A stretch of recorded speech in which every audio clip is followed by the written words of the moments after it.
hanya karena tidak bawa yang aslinya. Tapi kan bisa dipastikan saya seorang advokat. Berita acara supaya ada nih. Kulkas lihat bang. Ini kan akhirnya apa? Gara-gara situasi dan kondisinya seperti ini, akhirnya saya nggak dapat keadilan juga kan. Tadi dia mengatakan bahwa kami juga sudah memberikan haknya Bang Rasman kok bisa didampingi dengan pengacara. Iya benar, haknya Bang Rasman didampingi pengacara banyak tadi. Iya benar. Nah bagaimana dengan hak saya bilang? Kan saya punya hak juga. Haknya. Bukan kali ya Bang ya Pak Pengacara? Bukan pertama kali. Puluhan tahun saya jadi advokat, bahkan kadang-kadang nggak ditanya. Ya mohon maaf aja nih kan ya. Seperti orang-orang kayak kita ini kan, bukannya kita menyombongkan, kita ini cukup terkenal juga. Kadang-kadang kita baru berhadapan dengan majelis saja, dia sudah tahu. Oh, iya dah, nggak perlu kita tanya lagi lah. Masa Pak Irwanto kita nggak tahu. Nah, kan artinya orang-orang yang sering muncul di media, kadang-kadang kita nggak ditanya. Bahkan jaksa dia tadi ada kenal sama saya kok, sudah pernah bersidang sama saya, Pak jaksa. Hanya karena ini kan hanya situasi dan kondisinya seperti ini, akhirnya apa? Tadi saya sempat berdebat 2-3 kali kan, cuma begitu pas Bang Rasman panggil saya kan, dia panggil saya nanti ini aja. Nah, kan akhirnya saya lihat gini loh, ada rasa Bang Rasman jadi seperti orang kesandera, ya kan? Saya kemarin mengatakan begini, saya menyatakan siap jadi pengacara Bang Rasman, bukan membela Bang Rasman mati membabi buta, bukan.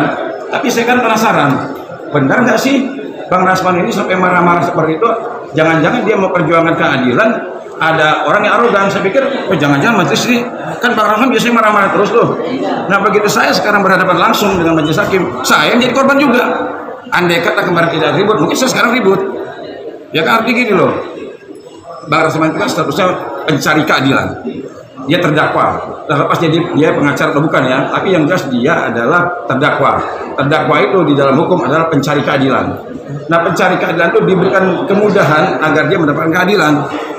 Orang yang sudah duduk ya di ruang persidangan terdakwa, walaupun laporannya benar, panggilannya benar, penyelidikannya benar, penyidikannya benar, semuanya benar nih, dakwaannya benar, ya, apakah terdakwa ini dijamin pasti dapat keadilan? Belum tentu kan? Nah bagaimana kalau seandainya prosesnya saja, laporannya diragukan, penyidikannya diragukan, penuntutan diragukan, nah hukum acaranya juga seperti ini. Siapa yang bisa memastikan Bang Rasman akan dapat keadilan? Ya harusnya begini loh, kita janganlah ya memberikan sesuatu ya. Kita ini dituntut untuk memberikan apa? Ada perbuatan moral kita ketika kita menjatuhkan, memberikan kepada seseorang, mempertimbangkan punya hak nggak orang itu mendapatkan ini. Seperti saya, punya hak nggak saya mendampingi Bang Rasman? Bang Rasman punya hak nggak saya dampingi? Nah kalau seandainya hak orang tidak diberikan, adil nggak namanya? Nah kalau kita bicara keadilan, tindakan moral kita ketika kita memberikan kepada seseorang, menjatuhkan kepada seseorang, kita tanyakan, orang ini punya hak nggak dapat itu? Itu dulu.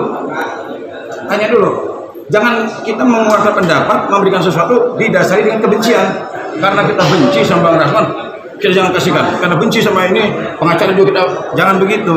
Ya, kita jangan karena ada kebencian, kita mengeluarkan pendapat, mengeluarkan sesuatu didasari dengan kebencian. Harusnya dengan adil. Pantas nggak orang ini kita berikan ini. Nah seperti sekarang saya ini advokat asli, puluhan tahun saya jadi advokat. Baru kali ini saya seumur hidup baru kali ini saya sidang disuruh keluar hanya karena tidak bisa menunjukkan pas asli. Padahal biasanya kadang-kadang nggak bawa pun, minggu depan dibawa ya baru. Ini baru saya tunjukin nih fotokopinya. Dan juga gini, jadi zaman sekarang ini sudah teknologi canggih, jadi semua partai punya ikot. Jadi ikot ini, advokat ketika dia mau dapat gugatan cukup melalui ikot. Nah di ikot itu, bas kita asli, SK kita asli, semua asli itu bisa diupload. Jadi sekarang ini gampang untuk mengetahui bahwa orangnya advokat atau tidak. Buka aja ikotnya. Dan ikot itu terdaftar di Mahkamah Agung. Nah jadi sekarang kalau seandainya ada orang pengen tahu advokat atau tidak, cek aja di ikot. Nah jadi sekarang ini orang mau bersidang hanya karena kertas, bukan hanya karena orangnya. Kira-kira begitu lah. Kecewa ya Bang ya? Luar biasa kecewa. Kenapa? Kan saya kan berhak saya nih. Padahal saya seorang advokat, hanya karena tidak bawa yang asli doang. Ya itu, jadi ya udah. Saya mau ngomong apa kan tadi? Karena saya begini lah. Saya melihat gini. Ada intervensi itu nggak sih Bang? Apa? Kayak ada intervensi nggak sih untuk Bang Rasman?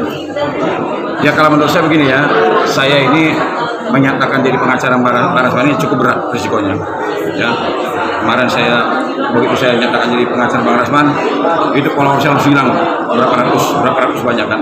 Tapi saya mau menyampaikan begini, saya ingin menyampaikan kepada seluruh masyarakat ya, andaikan kita menyaksikan nih, ada seorang membunuh, disaksikan oleh satu kampung, ya, satu kampung nih menyaksikan orang membunuh, dan yang membunuh ini kita anggap penjahat nih, buktinya ada, saksinya ada, pelakunya ada, korbannya ada. Pertanyaannya begini, masih layak nggak orang ini diadili dengan adil?